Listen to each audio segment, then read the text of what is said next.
What's up, guys? Welcome to Voicey here. This is your host whose life is completely unaffected by the quarantine, sadly, Captain Zach, and today's subreddit is r/EntitledParents. Don't forget to like, subscribe, and hit that bell to never miss an episode. This story's called Entitled Mother Wants Free Food Cause She Can't Dine In. So to start out with a bit of background, I work at a restaurant, and with coronavirus issue and quarantines, most public places have been closing down, including restaurants, unless it's for carryout. This was just the other day, so it's still pretty fresh, and as the title says, I'm sure you can figure out what happened, so let's get on to the cast. Here's the cast. Entitled Karen. Entitled Kid 1, about 7 or 8. Entitled Kid 2, about 5 or 6. I'm not the best with age. OP, me, 23-year-old male with anxiety, and I get panic attacks occasionally. Manager, my awesome manager. Now to the story. I was working the night shift yesterday at the front, waiting for the next to-go order,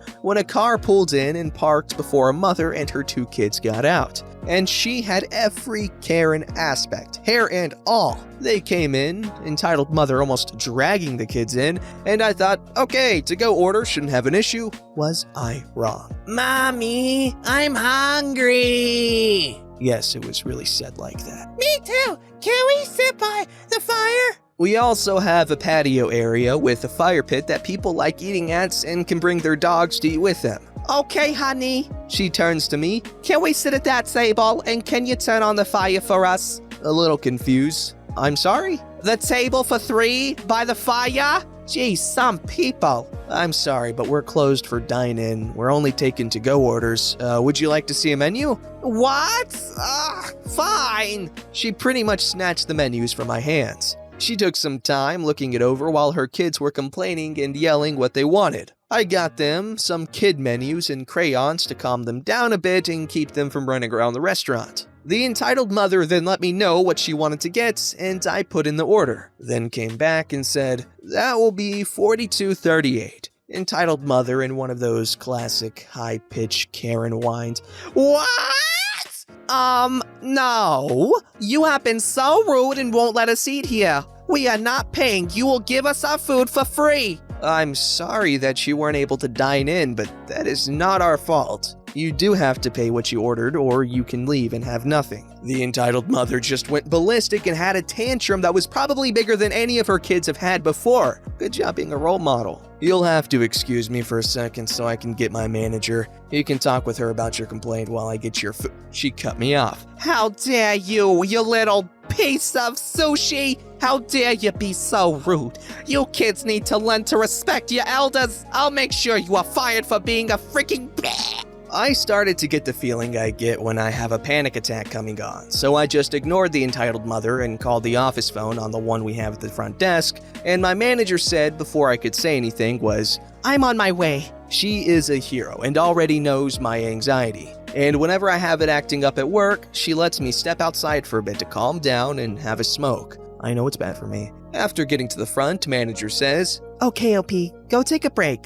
Hi, I'm manager. I'm the manager on today. How can I help you? Yes, I want that employee fired. He has been very rude to me this whole time, and at this point, I was far enough away I couldn't make anything out, but I still hear her from the back. I step outside and sat down because I tend to lose my balance when I have an attack. I calmed down for a bit and had some water and a smoke, and when I was feeling better, I went back inside. At that point, the entitled mother and her kids left. I was told the rest from my manager. Apparently, the entitled mother said I refused to seat them, was impatient while she decided what to get, and that I was, insert a homophobic slur, and pervert trying to hit on her sons. My manager had none of her Byzantine sandals and told her she was watching the cameras the whole time and none of which happened, while pointing to a camera that was above her. Pay for the food and leave, or get no food and leave. Your choice. The entitled mother just grumbled in defeat and paid, and after getting their food, left without another word, but did put 0 for the tip. Go figure. At least it wasn't an issue that required the police. After that, my manager and I laughed about it for a bit, and I got a free meal and got to go home a bit early. My manager is the best. As for all of you, I hope you are all doing okay. Make sure to be safe and wash your hands often, and let me know if you want to hear more. Might be a little while till I have a new story, but I do have some more older ones. Wow, that manager is a really good manager. A lot of people with these sort of issues, all they require is a little bit of patience and care. Obviously, more than your typical employee might require, but it does get you, hopefully, some employee loyalty and appreciation and love back. At least that's what I think. I have no actual clue because I've never been in a situation like this where I had anxiety and needed patience, or I've been in a position such as a manager and gave someone patience and care when they had anxiety. So I don't know. But that's what I like to think is the truth, because if you care about someone, maybe they'll care about you back. This story's called Entitled Parents Make My Life a Living Hell. I'm a 16-year-old female. I've had some difficulties growing up, since my parents still think it's the 1900s. So when I first moved to my new house back in 2012, everything was going okay. I wasn't the social person and always kept to myself. I was sent to a private school and got bullied for years. I begged my parents to take me to public school, and in the middle of 7th grade, they did. I was free, or so I thought. My parents are hardcore Catholics, so they expect more out of me, and they are also homophobic. I'm bi. I've always kept my sexuality from them. Until in 8th grade, I came out. They were not happy. They made comments about how I want to screw girls and dudes, saying how disgusting it is. They would call me gay from time to time. This was affecting my mental health a lot. I have had depression for years, and right now,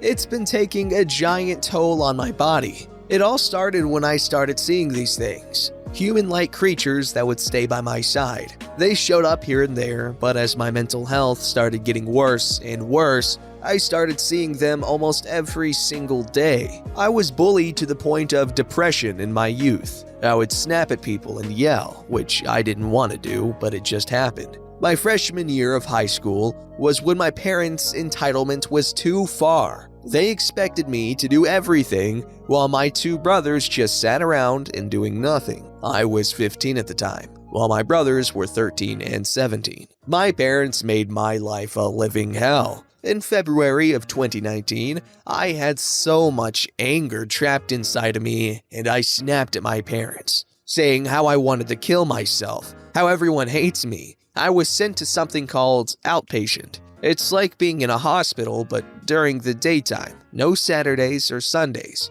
I was there for 3 weeks, and did it help me? Not entirely. My parents acted all nice until I was discharged from the place. About October of 2019, I tried overdosing to kill myself. I took probably around 20 to 25 pills of trileptal, a mood stabilizer that helps with my bipolar disorder. My ex of 7 months broke up with me, and I was crushed to the core. My parents were saying how I should get over him, but I couldn't. He used my body and money. I thought what we had was special. I overdosed to get out of this world, but then I was sent to this place called inpatient, where you are actually inside of a hospital 24/7. It was hell there, but I was only there for a week. We would have these parents' visits every Monday and Wednesday, and my dad would berate me to the point where I would cry, and then he would get mad at me even more. Once I got out of inpatient, my dad asked me this: "If you wanted to die so badly, why didn't you just let those pills kill you?" I was literally taken aback. The truth is, I want to die, but I was too afraid that I might hurt my family and friends in the process. I kept quiet while my dad yelled at me in the car back home. Well, I convinced him to drop me off at school because there was a football game and we're performing. I'm in the marching band, and music helps me through times like these. He gave in and let me go, and once I arrived, my friends ran up to me and hugged me. My ex is also in marching band with me. I could barely look at him in the eye. My friends huddled next to me outside of the band room before the game, and I explained what happened. A few weeks go by, and I started dating my best friend. She's kinda like me, but she wasn't sent to a hospital for mental health. I kept it a secret from my parents, cause then they would start yelling at me again. Around Christmas time, I was having a mental breakdown, and I texted my friend, telling him that I felt like my family hated me and stuff. He messaged my older brother, and all hell went loose. My parents were yelling at me, they took away my phone and my laptop, banned me from social media, etc. I have my laptop right now, but I have to keep it downstairs and I can't play games on it. My dad still gets mad at me and worsens my depression. I was about to go out wearing shorts yesterday, it was like 45-50 degrees Fahrenheit, and my dad called me an intellectually disabled individual. I still get yelled at here and there, but I decided to just be the quiet one in the house and do whatever my parents want me to do.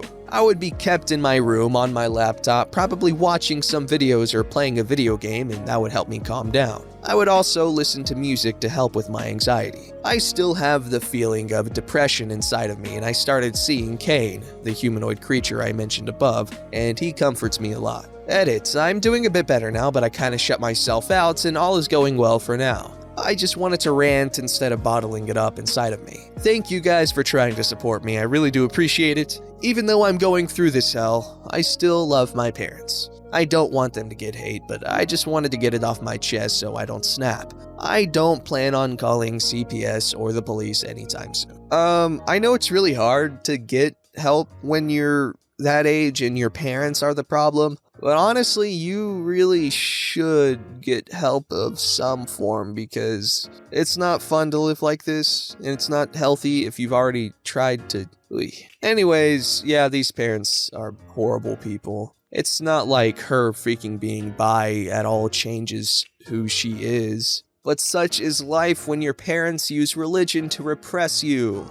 This story's called Spits on and Bit by Entitled Kid. So it never occurred to me. I never posted this old story here. It's also a good break, I promise, amid all the virus entitlement swarm. So this was back during middle school when I was very active at our local playground. Now our park/playground is moderately sized and has a playground on either side of the park with a fountain in the center dividing the areas. Now, what I'll call Playground 1 is our usual grounds for our game, we call metal or monkey tag. This involves tag, but only allowing to stand on metal parts of the playground railings, bars, slides, etc. Now, Playground 2 was the same, but it had no real connection between jumps for us. While in the middle of our usual game, in comes running a group of kids who were about 6 to 8-ish, I'd guess. And on one of our jumps, we narrowly missed one of them. After we checked if he was okay, this is how it went. Yeah, I'm okay. Sorry about that, but is it alright if you guys use Playground 2? We don't want to accidentally hurt you guys while we're here. Friend 1 says, we'll be done soon. Don't worry, we won't take too long. His group of friends and him seem to appear to accept this at first. As we go on jumping, the kid comes back. Can I join you guys? Sorry, it's very dangerous and you could end up hurt. Besides, we're about finished here. I want to do that too. It's not fair. I'm gonna get my dad to beat you up if you don't let me join you. Sorry, but we gotta go now. On that, as I turned around, I felt a wet thud land on my leg. The boy had just spit a fat one at me. Friend 2 says, hey, don't spit at people because things don't work out like the way you want it. It's a bad thing to do. Look, we gotta go, and don't spit on people. We walk off to the drinking fountain at the entrance of the park, and as I'm waiting, I feel a large, sharp pain in my back. The child had apparently not liked that we turned him down and latched his teeth into my back.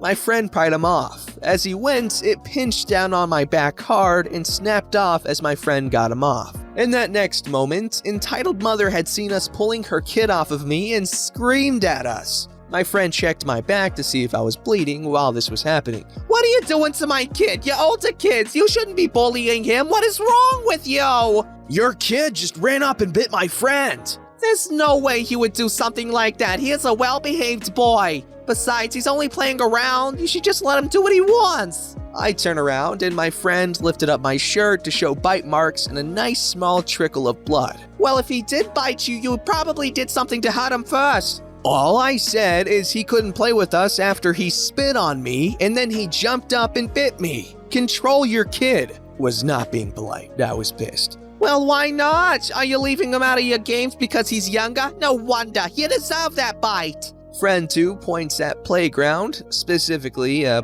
bridge section, but I'm not sure what it was called, but it was the longest jump we barely make, and was clearly a jump probably 3 times more distance than the kid could make. Alright, so do you think he can jump from that spot to there? No, of course not. Why would he? That's what we're doing. So we tell him he'd get hurt doing what we're doing. Entitled Mother cuts him off. What is wrong with you kids? Are you trying to break your face and teeth? This is no circus, this is a playground. What are you even doing at the park? You're too old to do stuff like this. Can you even do that? I bet you're just over-exaggerating so he couldn't play. Friend 1 casually walks over to the playground, makes the jump, lifts himself, and then hops off. There, happy now? We're leaving. Bye-bye. Learn to teach your kid not to bite or spit on people if things aren't going his way. Well, my kid could make that jump too. Go play with him. He can beat all of you dumb craps at it. Completely forgetting her initial claims of her child not being able to make the jump and or breaking their face, I was about seething at this point from the whole situation, and I guess my friend noticed the look in my eyes and just grabbed me and just went, "Let's go, we got dinner to grab." Entitled Mother as we walk off, "You kids are animals and should be allowed here. You're a danger to every kid." Friend 1 flipped her off and kept holding it until we got out of eye range, while friend 2 yelled, "You're a dumb bitch who can't raise your kid." Honestly, it was outrageous, and at dinner my friend's dad was treating us for, he asked why I had tears in my eyes and looked ready to punch someone, and we told him the whole story and he just said, "Yeah, there are some crazy people, but forget about it. Now, let's see." Don't you guys just love it when a parent picks their ego over their child's safety, happiness, and just general overall well-being? That's what just happened here, folks. That woman was stupid and entitled. Entitled parents. Oh, I just got the name of the sub. Don't forget to like, subscribe, and hit that bell to never miss an episode.